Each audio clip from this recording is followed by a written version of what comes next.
Jesus said, "When the Son of Man comes in his glory and all of the angels with him, then he will sit on the throne of his glory, and the nations will be gathered before him, and he will separate people one from another as a shepherd separates the sheep from the goats, and he will put the sheep in his right hand and the goats in the left. Then the king will say to those at his right hand, 'Come, you that are blessed by my Father, inherit the kingdom prepared for you from the foundation of the world. For I was hungry, and you gave me food. I was thirsty, and you gave me something to drink. I was a stranger, and you welcomed me. I was naked, and you gave me clothing. I was sick, and you took care of me. I was in prison, and you visited me.' Then the righteousness will answer me, 'Lord, when was it that we saw you hungry and gave you food, or thirsty and gave you something to drink? And when was it that we saw you a stranger and welcomed you, or naked and gave you clothing? And when was it that we saw you sick or in prison and visited you?' And the king will answer them, 'Truly I tell you, just as you did it to one of the least of these who are members of the family, you did it to me.' Then he will say to those at his left hand, 'You that are accursed, depart from me into the eternal fire prepared for the devil and his angels. For I was hungry, and you gave me no food. I was thirsty, and you gave me something to drink. You gave me nothing to drink. I was a stranger, and you did not welcome me. Naked, and you did not give me clothing. Sick and in prison, and you did not visit me.' Then they also will answer, 'Lord, when was it that we saw you hungry or thirsty, or a stranger, or naked, or sick in a prison, and did not take care of you?' Then he will answer them, 'Truly I tell you, just as you did not do it to one of the least of these, you did not do it to me.' And these will go away into eternal punishment, but the righteousness into eternal life."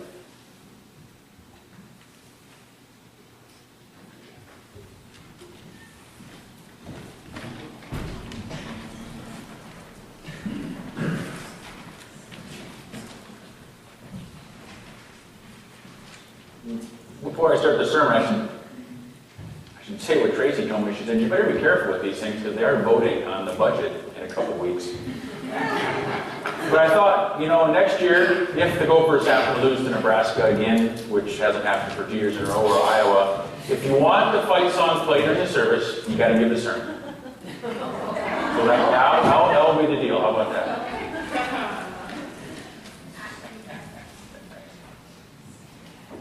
The parable that Cameron just read us is the last parable that Jesus gives to his disciples and to us in the Gospel of Matthew. That's kind of called the Little Apocalypse.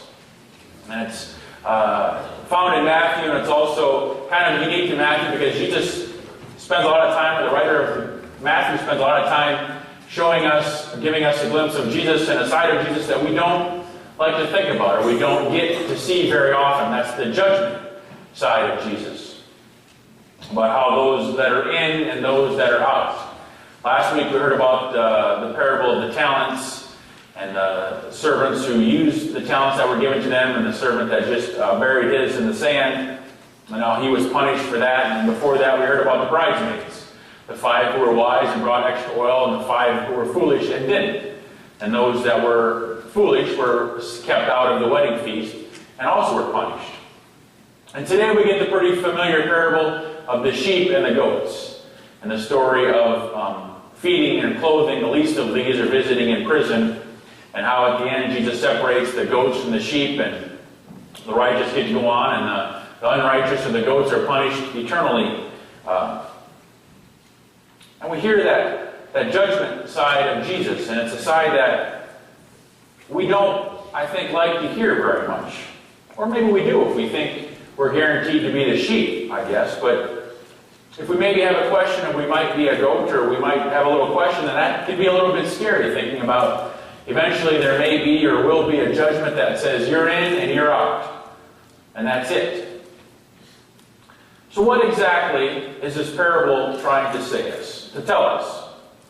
In the parable we have this picture of the nations or the people gathered before Jesus, and he separates them on the right and on the left. The judgment is made on the basis of compassion. or the love or the lack of it that was shown by them, the people in their lives. Jesus says, I was hungry and you gave me food. I was thirsty and you gave me something to drink. I was a stranger, you took me in. And those on his left, he said just the opposite. I was naked and you did not give me clothing. I was sick and in prison and you did not visit me. So sweet. If someone's hungry, you give them food. You find somebody in need who's thirsty, you give them water. You're okay. You're the righteous. You're the sheep, you get to go on. It makes us feel pretty good. Because we like to think that, well, if someone was truly hurting or needed help, then for certainly we help them or give them.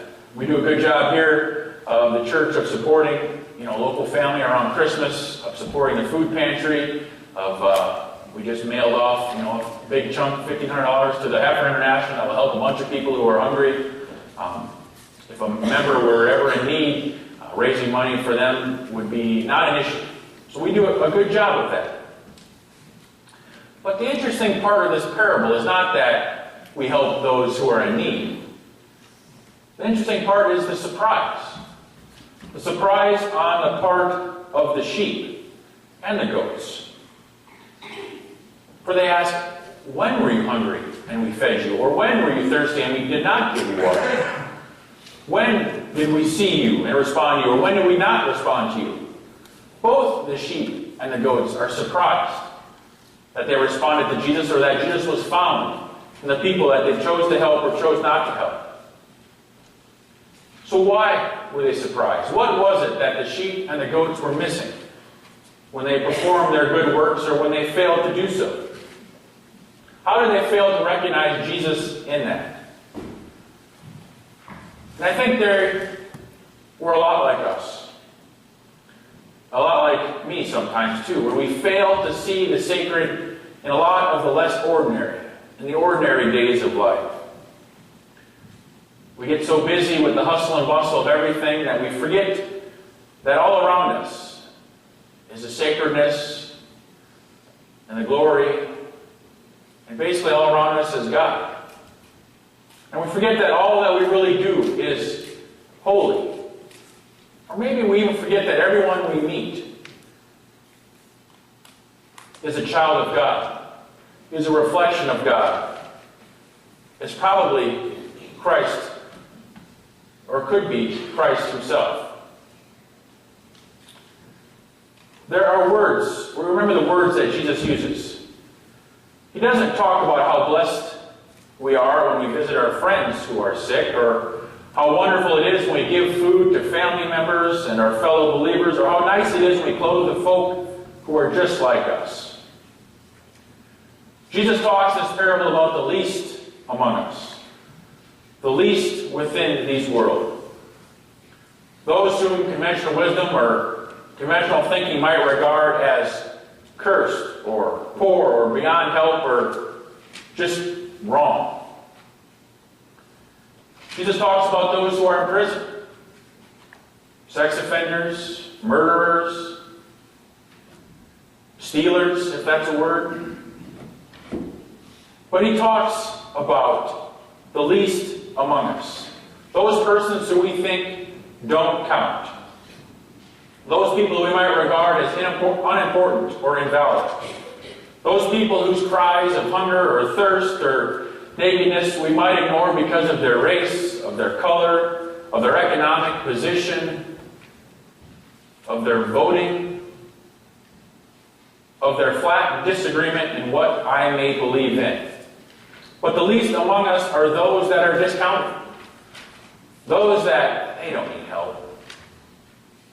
I think about this when I hear this passage in this parable. It always kind of makes me squirm a little bit, because I suppose once a week, sometimes maybe more, we'll get a call to the church for someone who needs help with rent. And it usually is rent, because if it were to be food or gas or something to get going, we can help them with that. We have a way to help. But usually it's for rent, and it can be it's been from Omaha, from Council Bluffs to Griswold to Harlan to, I think, even Minden, Neola, anywhere they've called. And I always have to say no, because we just don't have the funds to help with rent. But it always gets me a little bit because first I usually think, what kind of guts does it take to call a church and ask for rent?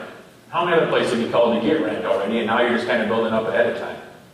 Or you think, well, that loser can't even make rent. What kind of mistakes have they made that they can't even make their rent or this? And you automatically start discounting them because of whatever judgments or things I have made about them. So when I hear this parable, is Jesus telling us that we respond to every person in need? I don't know. This parable would seem to say that Jesus tells us we respond to every person in need. I think Jesus is being a little dramatic to get our attention. In this parable, there's no question raised about what kind of creed or belief that the sheep or the goats have. Whether they've sworn allegiance or given their lives to Jesus. The parable only asks and divides and separates them based on the compassion that they had on the least of these. And the surprise is they don't know when they gave that help to the least of them. So that's a little bit disconcerting. It's a little scary. Because we sometimes think that religion is about believing in the right stuff. And if we believe the right stuff, then we're safe. But it seems to be, according to this parable, it says that our faith seems to be about awareness. About having our eyes open to the real world and responding compassionately to it. Whether or not we are aware that Christ is there.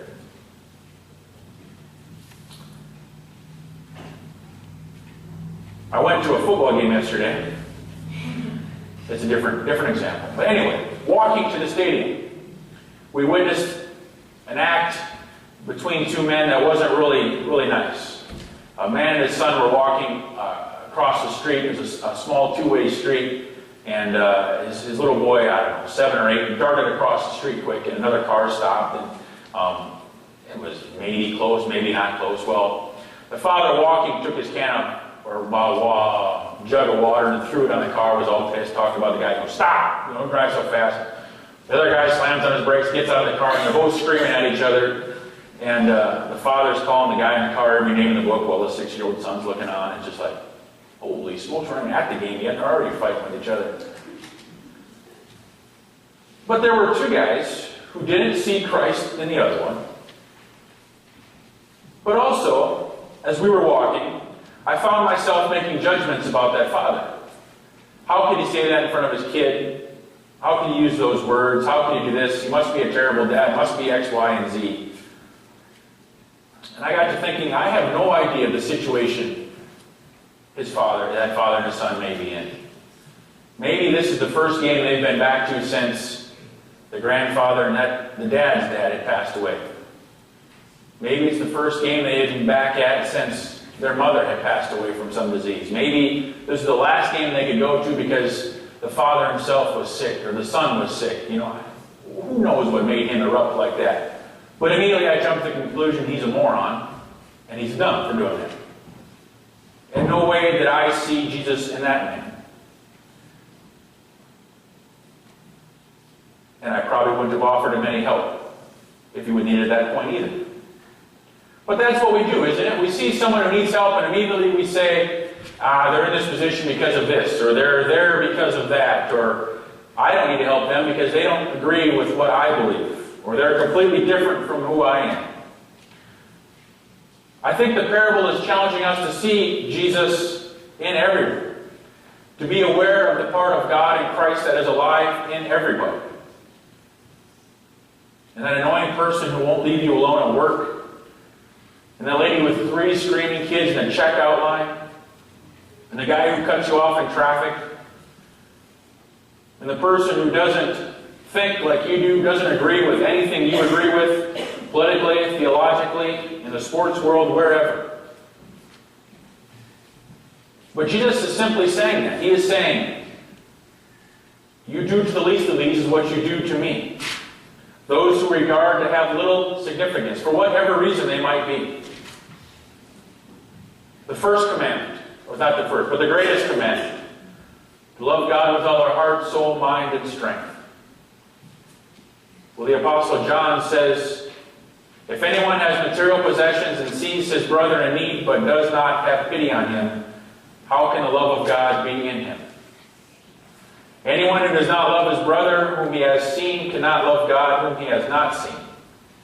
Whoever loves God must also love his brother. I think Jesus is trying to show us and remind us that our faith needs to be alive. Not just in the comfortable confines of our own little world. We need to be able to expand it to see Jesus and that love in everybody. Think of the transformation. If all of our eyes were open to the depth of the real world, that we could see God present in everyone and everything, especially in the needy and least important of ours. It would be transforming for us, but it would be even more transforming for those around us. What a priceless thing if we weren't surprised by the presence of Jesus in everybody.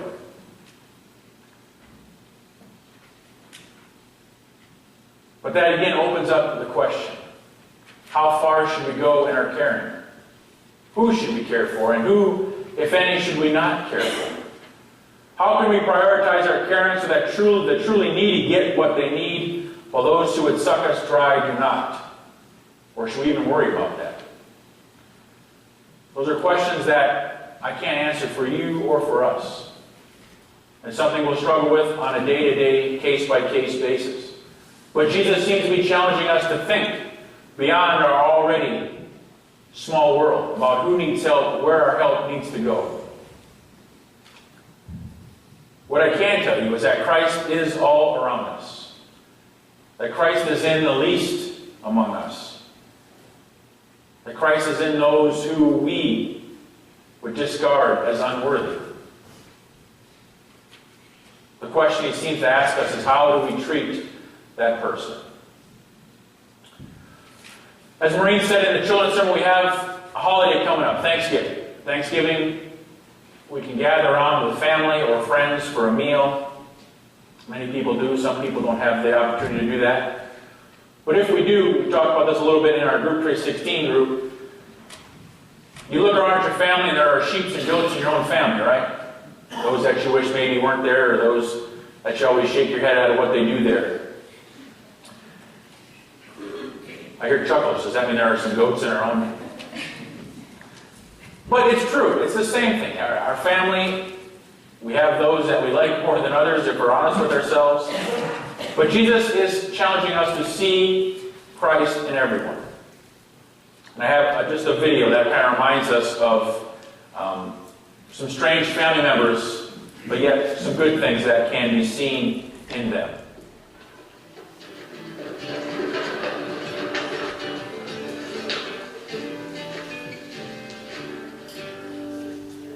You know what my favorite part of Thanksgiving is?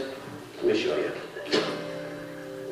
This is Uncle Jerome, but we just call him Uncle Butters because he puts butter on everything. Regina, it tastes like the Great Depression. This is my niece Lorraine, and I don't know her. Lorraine, who's your friend? Happy Thanksgiving, Lorraine. Meet Unc. You know that family member that always says inappropriate things? Yeah, this is ours. Hey, Benny, what's the difference between a doctor, a lawyer, and a toilet? And we're moving quickly. I haven't had dial meat this delicious since I dined with the Wizards of Pandoria a fortnight ago. This is my nephew, Derek. He still lives at home, and he's into role-playing. Patriarch, partake of this most delicious of smoked meat. Definitely not my favorite part. This is my cousin, Rachel. You remember! Pumpkin pie's the best! You're the best. Hey, grease those wheels up. We're going to race Annie Joan down the hill after dessert. Hey! Who took my pumpkin pie? It was right here. You savages!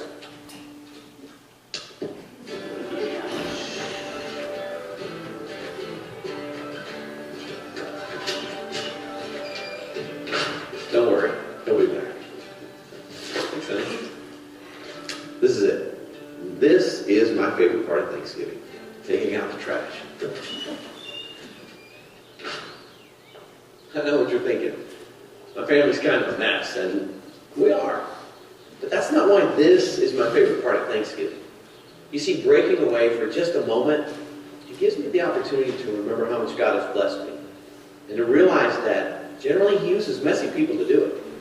For instance, Lorraine always invites people over who need a little encouragement. She is the hands and feet of Jesus, even if those hands are texting most of the time. Derek is different, but he's also the first one to help anytime someone needs a hand. Unc, he's not even really family. He's just a close friend, and he makes me feel better about myself. Regina and Jerome may be high maintenance, but when recession hit, they paid my mortgage for a few months. When we're all packed in the house together, I tend to forget the good stuff. So, taking out the trash just gives me a moment out here. And I remember how much God loves us, how much He's blessed us, no matter how big a mess we are.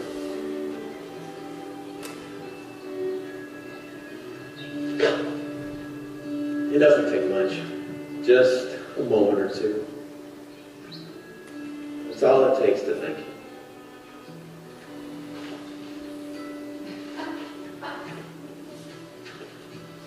Who are you talking to, baby?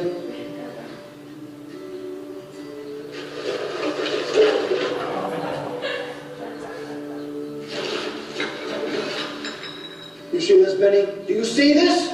Somebody threw away a perfectly good piece of pumpkin pie in the trash! Hooligans. They're all hooligans, I tell you. Back in my day, we didn't have pumpkin pie, we had squash. We had to crunch those up and put paprika and cinnamon on it. Nasty, but we ate it.